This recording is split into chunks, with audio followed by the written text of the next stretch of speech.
Amen. Guys, can we just thank the Woods brothers for leading us in worship tonight?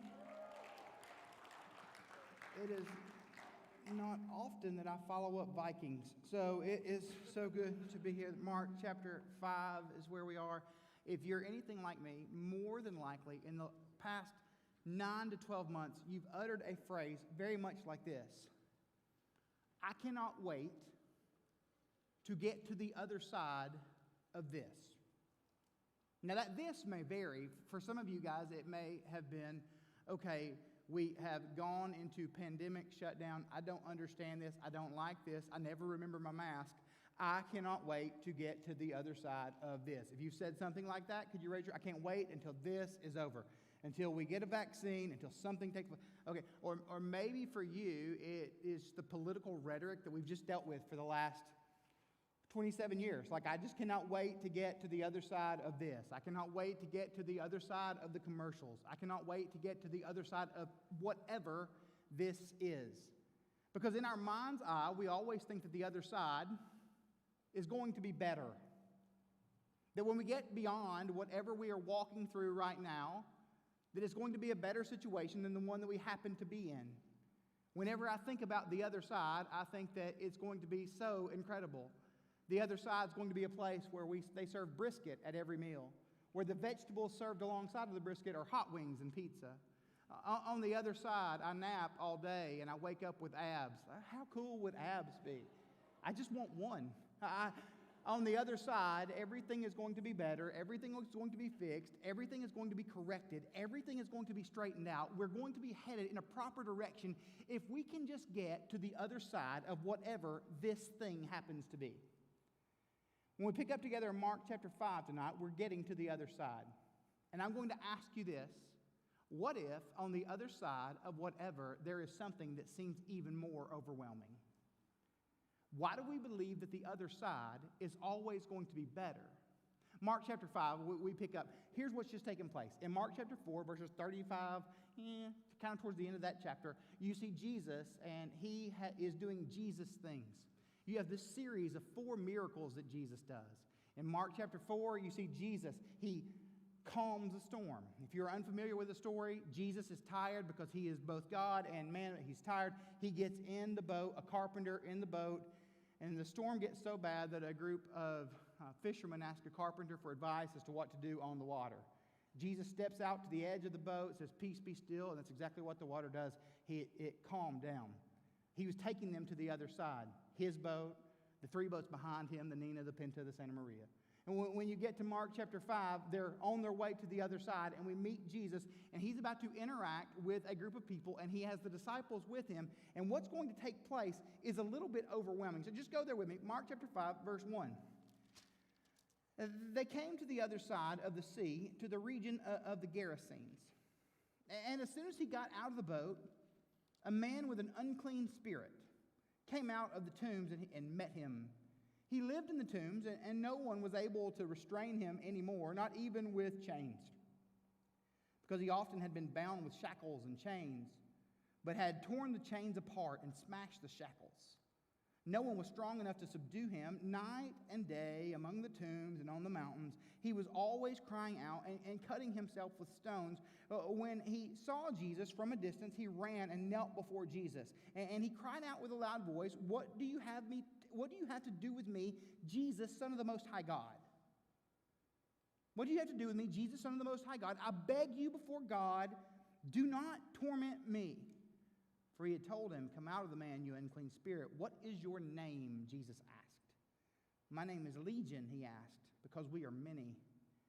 And he begged him earnestly not to send them out of the region. A large herd of pigs was there, feeding on the hillside. The demons begged him, Send us to the pigs so that we may enter into them. So he gave them permission, and the unclean spirits came out and entered the pigs.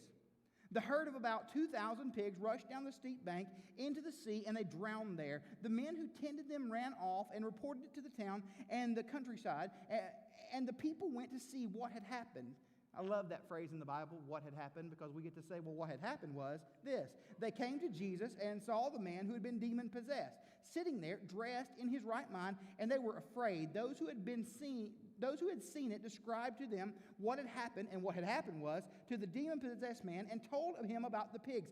Then they began to beg him, Jesus, to leave the region. As he was getting into the boat, the man who had been demon-possessed begged him earnestly, and that he might remain with him. And Jesus did not let him, but he told him, I want you to go to your own people, and I want you to report to them how much the Lord has done.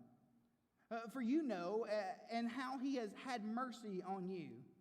So he went out and he began to proclaim in the Decapolis how much Jesus had done for him. And they were all amazed. Here's your outline if you need an outline. The first thing we see is that in Mark chapter 5, that Jesus sees sin. 5, verses 1 through 5, Jesus sees sin. Mark chapter 5, verses 6 through 13, you see that Jesus saves. In 14 through 16, you see that Jesus shapes. And finally, in 17 through 20, you see that Jesus sins. This is a very clean outline to an incredibly messy story. So one more time, for those in the back, for social distancing purposes, Jesus sees sin. Jesus saves.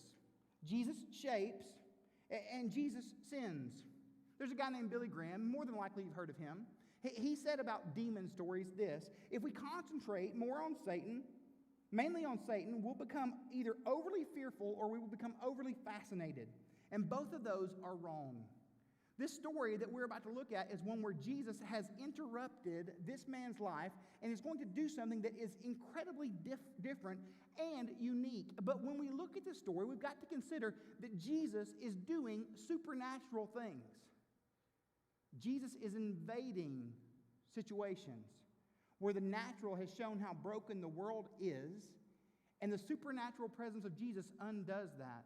When Jesus stepped into our world, God with us that we celebrate at Christmas time, Jesus was taking upon himself the form of a human being, very much like me or very much like you. Jesus walking among us, Jesus being inhibited by natural things. Jesus who could be pierced and he would bleed. Jesus who would be crucified and he would die. And we see Jesus acting naturally throughout much of the gospel. But when we get into Mark chapter 5, and these stories are also in Luke, but when we get to these stories and we see Jesus doing miraculous things, we see God's supernatural ability impacting the everyday world. Jesus steps into a situation. The disciples were on the boat with Jesus at the end of the story in Mark chapter 4. They say, who is this man? The wind and the waves obey him. They were overwhelmed by what Jesus had happened to do. And now we're on the other side. The other side has to be better. He's gotten us through the terrible storm, and now we are here. And when they get there, a horror movie ensues. Mark chapter 5, 1 through 5, we see that Jesus sees sin. Jesus approaches, knowing that our spiritual condition is one of death and despair. And they came to the other side of the sea, to the region of the Gerasenes. If you're unfamiliar with the Bible, you've got something taking place here. The writer Mark is letting us know there's a group of people, they're called Gerasenes. Now, they're one of two things. They're either Jewish people who have rebelled against Judaism, and the reason that we would believe that is they are pig farmers, or they are Gentiles. If you don't know what a Gentile is, you more than likely are one. So, you have these pig farmers, and Jesus has just rolled up in the boat with his 12 disciples behind him, getting to the other side. The boat comes to its landing, which is really comforting if you've just been tossed to and fro, if you will, on the water. Jesus steps out of the boat, and the disciples begin to step out behind him. And they realize in the moment that Jesus has brought them to what seems to be a terrible situation. This is supposed to be better, but it actually may be worse. How do we know that? The first thing is not what they see, but what they hear, because you can hear pigs oinking. And if you are a Jewish person, you are not supposed to interact with pigs. If I hear pigs oinking, I'm thinking bacon is around the corner. But for these people, what they have around the corner is filth, because if they are to get anywhere near a pig or an animal like a pig, they would be unclean.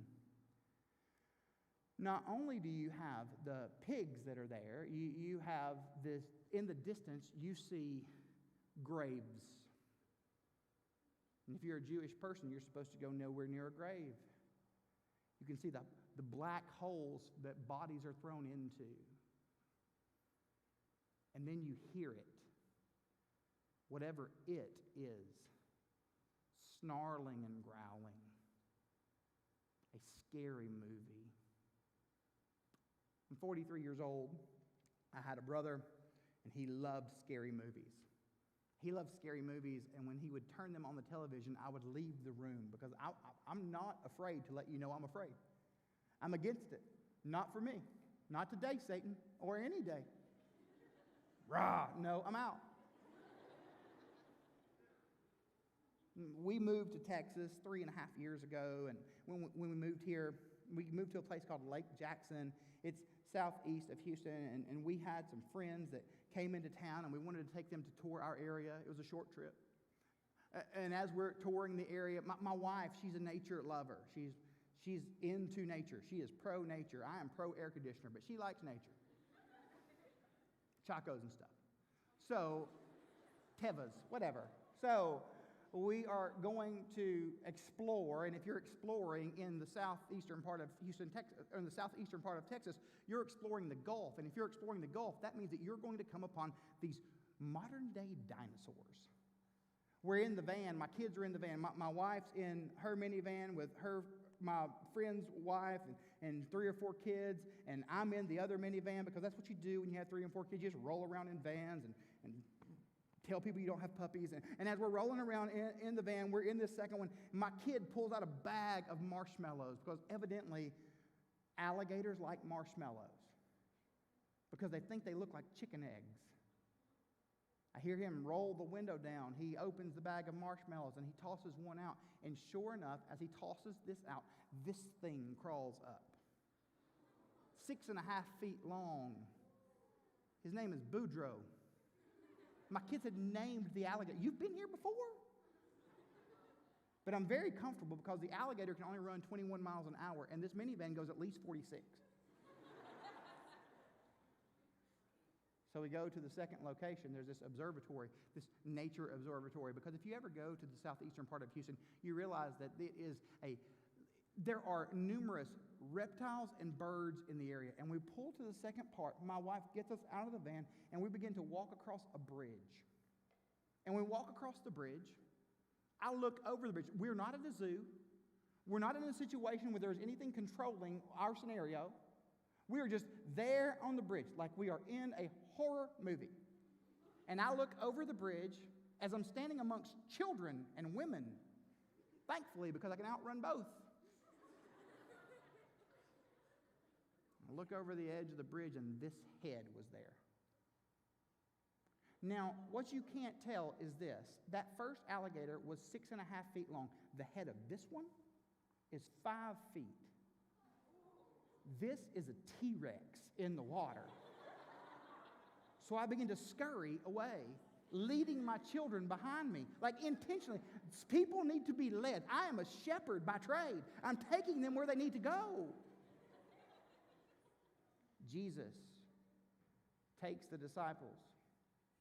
They have a double unclean scenario right there between the graves and the pigs.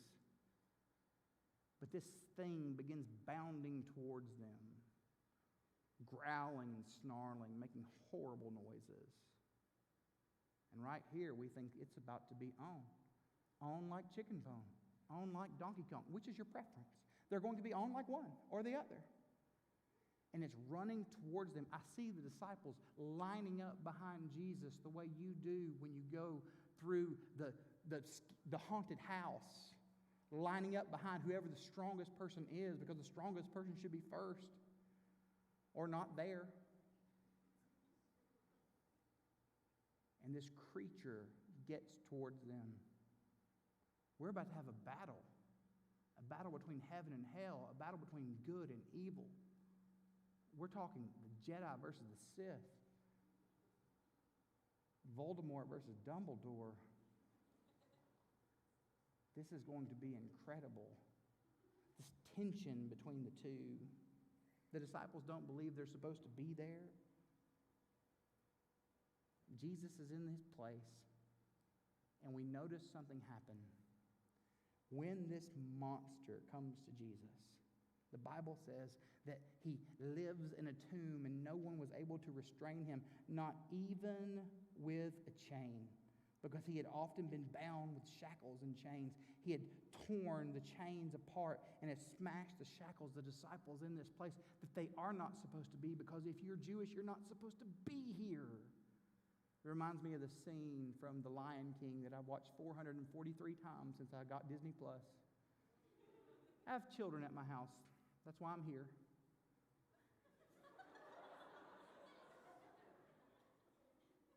The scene where Mufasa and Simba sit side by side and they have this conversation. The conversation was basically this. Simba is told by his father there is nowhere. Mufasa is explaining that he's the king over everything the light touches in that James Earl Jones, Darth Vader voice. Simba, well, what about the shadowy place? Mufasa, that's beyond our borders. You must never go there, Simba. That's what the disciples believe about the area of the Gerasenes. This is a place we're not supposed to go.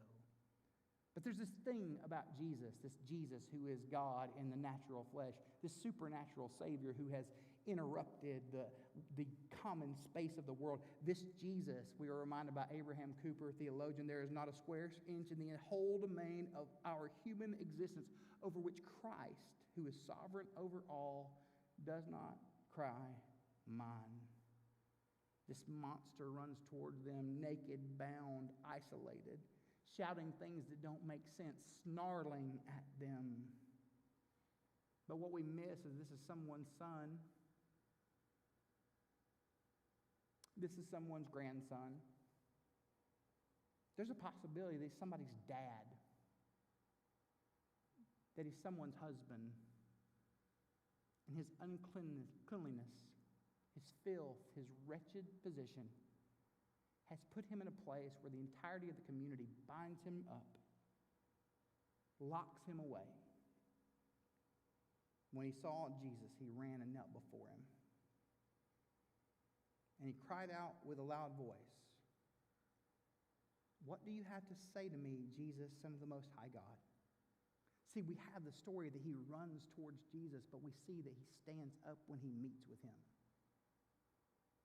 This is not a battle. Friends, Jesus did not come to make bad people better. He came to make dark places light. He came to make dead people alive. And this man is dead in every way that you can be dead. What would you have me do?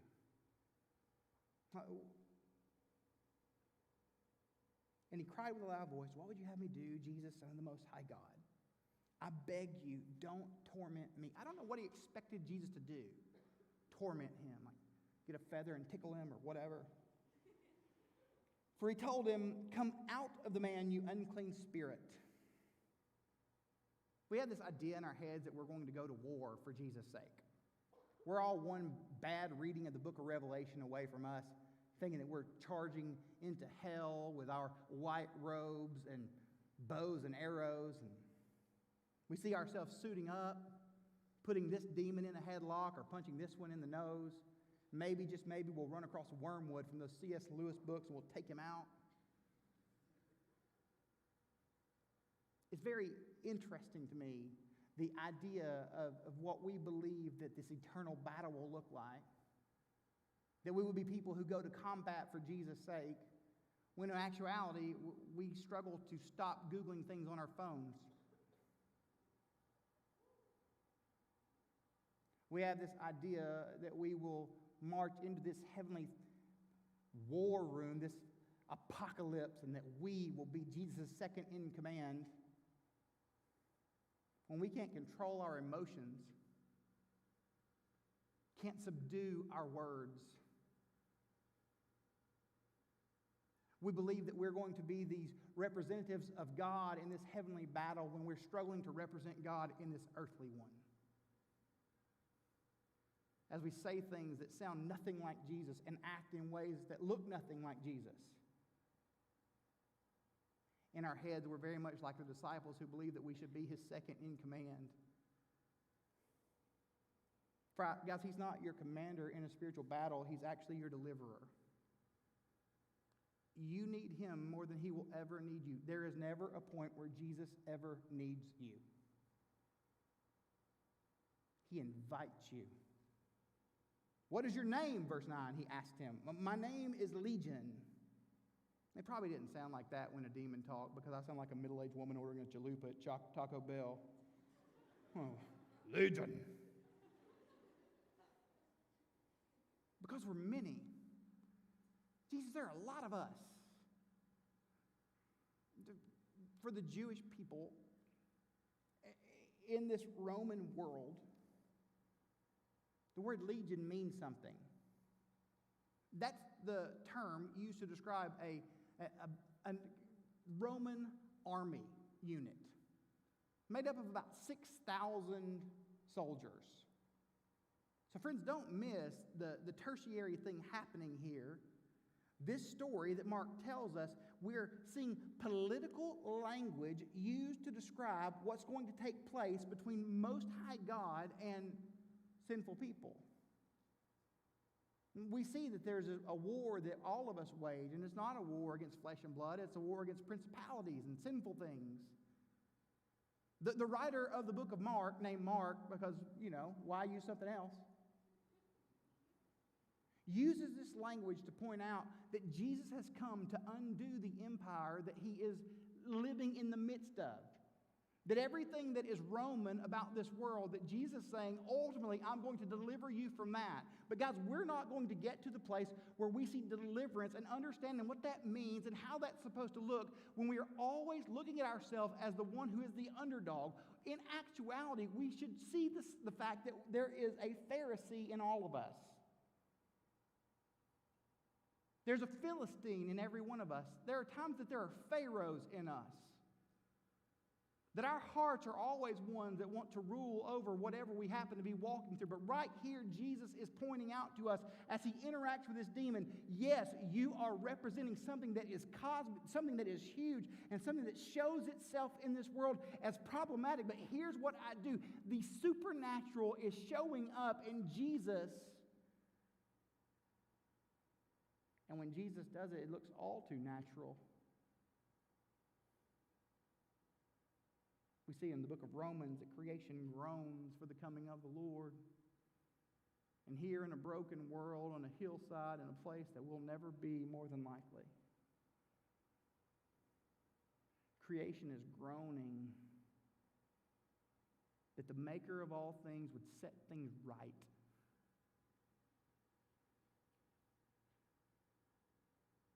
And when sin and death and hell are present in every one of our souls,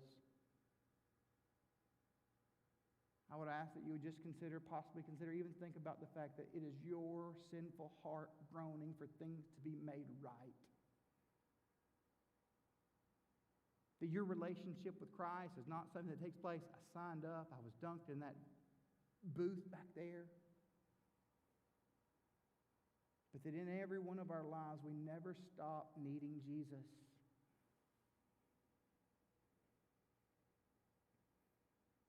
He begged him earn political battles or spiritual battles, and we think everyone. Here's the thing. I watch things on social media.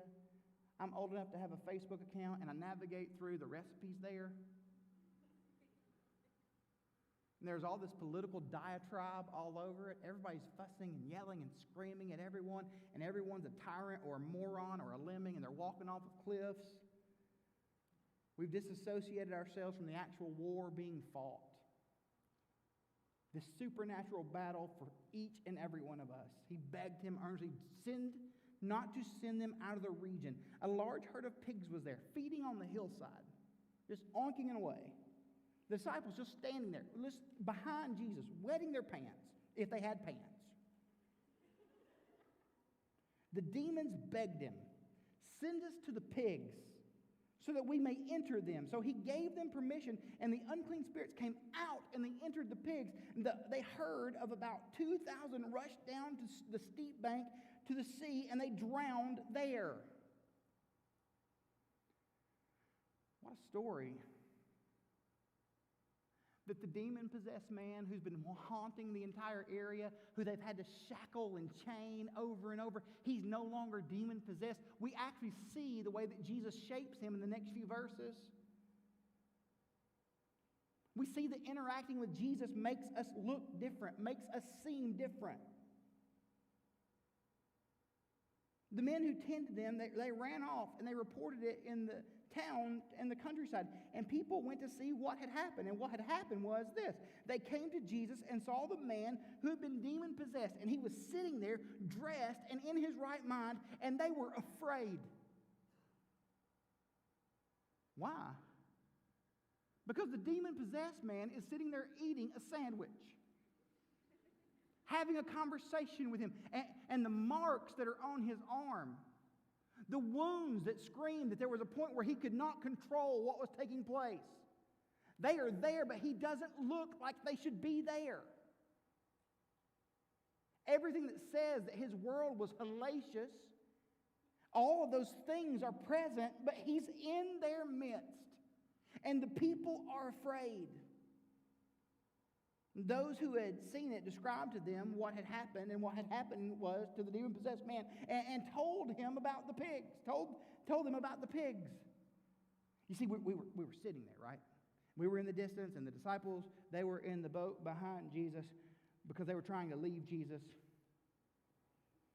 But Jesus is standing there, and he's interacting with the crazy man. And the crazy man just stood up like, oh, I'm supposed to do everything you tell me to do. And so he did everything that he told him to do. And then something flew out of him. I'm not sure what flew out of him, but it flew out of him. And like, you know, pea soup everywhere. And when that happened, the pigs took off running. And then this guy came up and he ordered Reuben, sat down amongst us, had some tomato soup. It was the weirdest thing.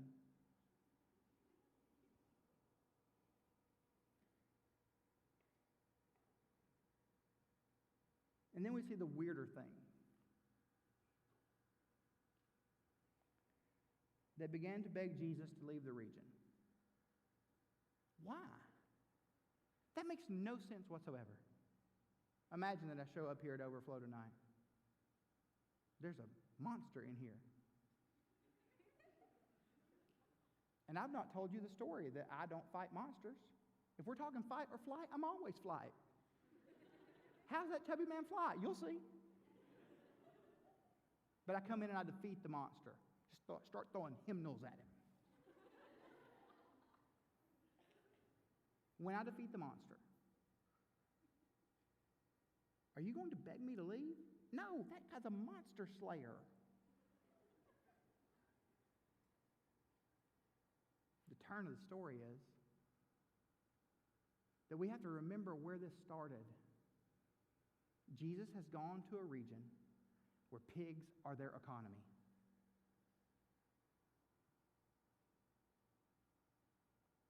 And when those pigs run off the cliff, everything, every single thing, every way that those people provide for themselves is gone.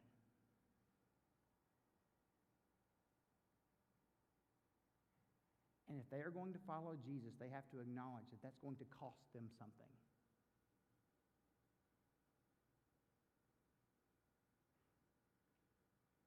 The Jesus that we see in Scripture does not just come after the things in you that you want to give him. He comes after the parts of you that you don't want to let go of. He comes after your view of sexuality. Jesus comes after your greed. Jesus comes after the weapon that your tongue has become. Jesus begins to shape everything.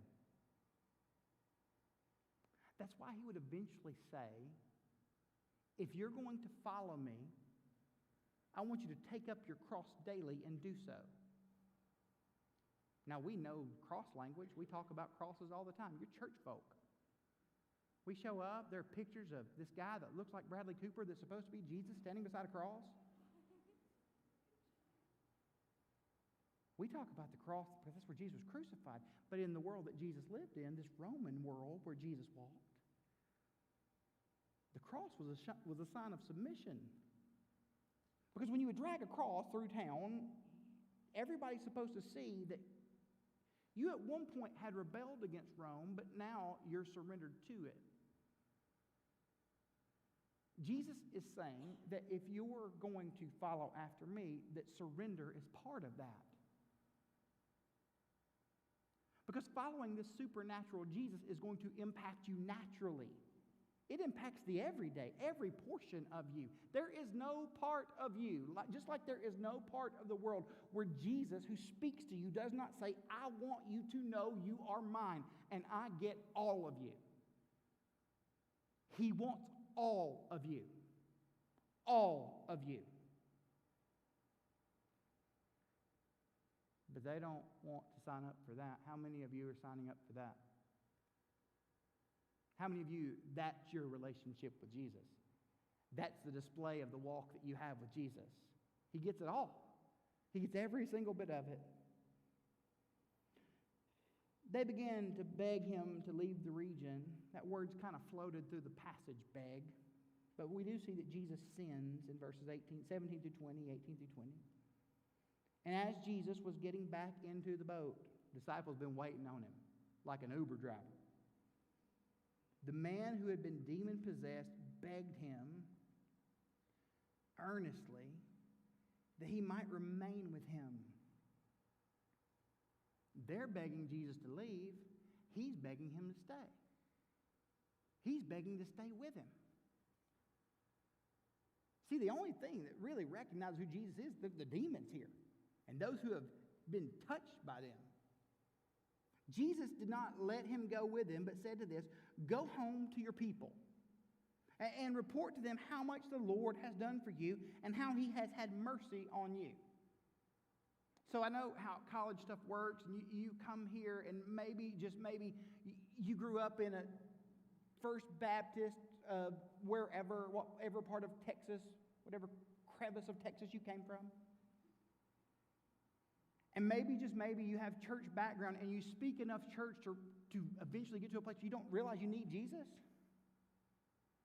And there's a possibility that you're going to moms and dads and aunts and uncles who have church culture in their conversation, but you made a profession of faith when you were 5, 6, or 7, but that really did not affect everything. What are you saying to them as to how Jesus is affecting you right now? The idea that God would mobilize a group of students very much like you to rise up for the sake of his great name to the ends of the earth, that he would send you because that's what he does. Jesus never stops saving and he never stops sending. Until we meet with him for the sake of eternity, he's always doing those two things. Go to your people and report to them how much the Lord has done for you and how he has had mercy on you. Tell them what has happened. Maybe that's you speaking to friends who don't seem to follow Jesus. But he's done something bold in you. Tell them what's happened. So he went out and he began to proclaim in the Decapolis. That's a big Bible word. Decapolis is just this idea of 10 cities. We only know 3 of them, but we'll go with it. That's 300. That's batting 300. That's cool. How much Jesus has done and how they were all amazed. Now remember, we start this story and we've got a man who's naked and who's bound and who's isolated, and he's saying really weird things that no one understands, that don't seem to be made sense.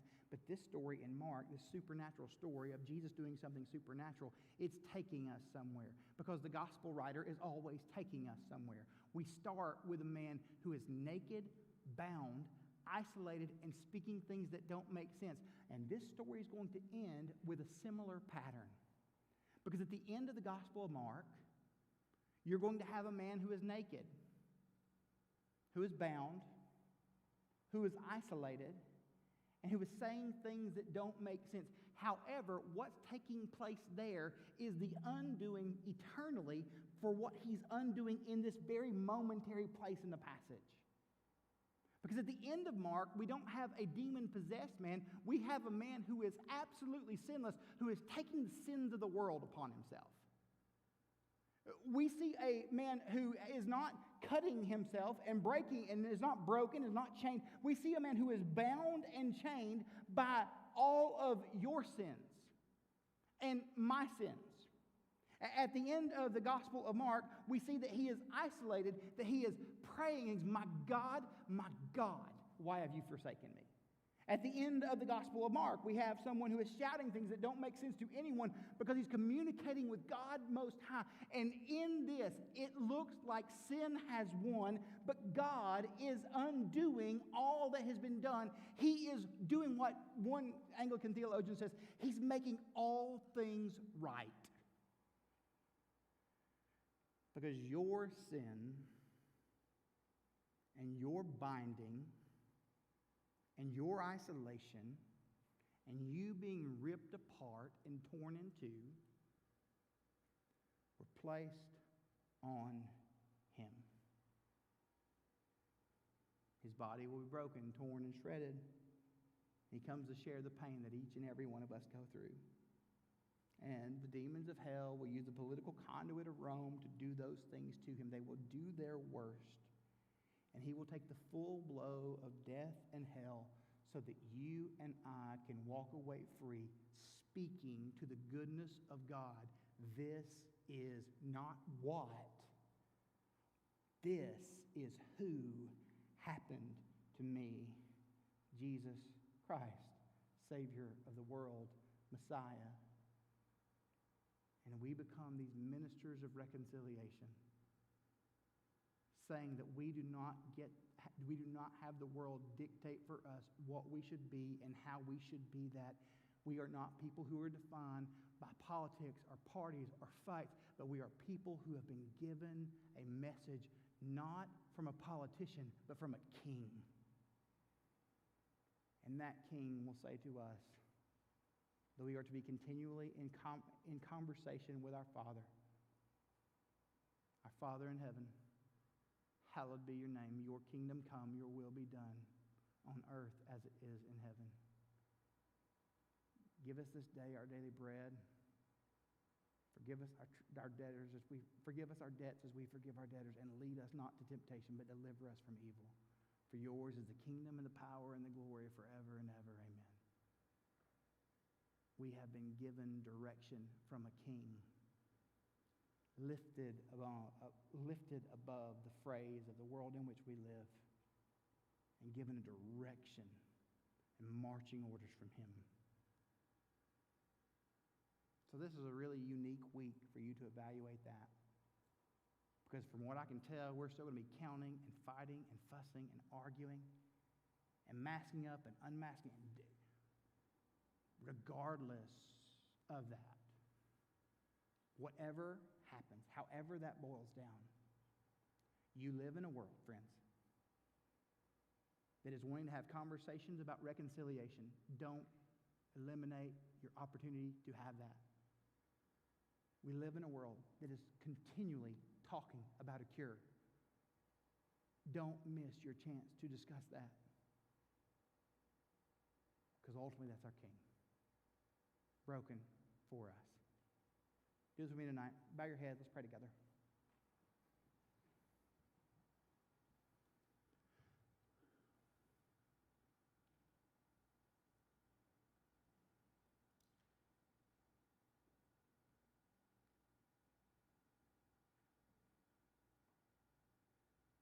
God, I pray that we see what you've done and what you show us in this passage.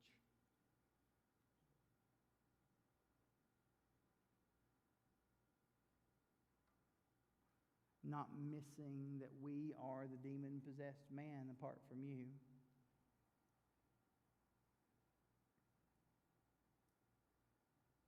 God, I pray that if there are any here tonight who have not trusted you, that tonight will be the night of their salvation. And they'll talk to a friend about what that means. God, here's what I do believe, that in large part, If you're showing up at a college Bible study on a Tuesday night, you've got some affiliation with Jesus. God, I pray that you would strip away the dumb things that we want to say and the dumb fights that we want to fight so that we could be representatives of Jesus. Speaking reconciliation and hope in a world full of hateful rhetoric.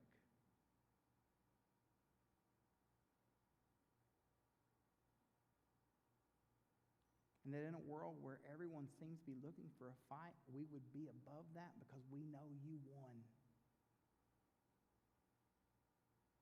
We trust you, Jesus. We ask all these things in your powerful name. Why don't you stand and sing with us?